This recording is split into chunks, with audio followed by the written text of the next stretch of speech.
गोर लगै छी। हम चमचम मैथिली गीत में अहाँ समस्त मिथिलावासी के स्वागत करै छी।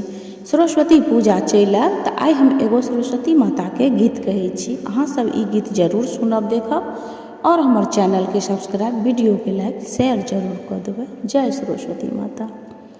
सरस्वती जगमोती माला लियन हमार हे, पूजा करब हम दिन राति।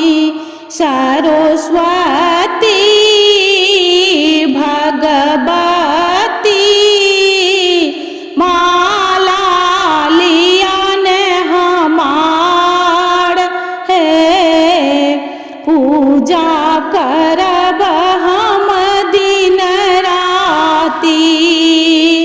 कोने फूल ओढ़न माँ के कोने फूल पहिरन, कोने फूल सोले हो सिंगार हे, पूजा करब हम दिन राति।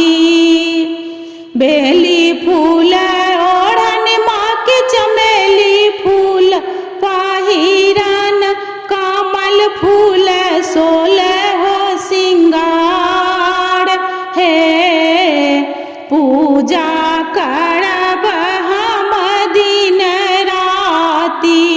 सरस्वती भगवती माला लियन हमार हे, पूजा करब हम दिन राति। हंस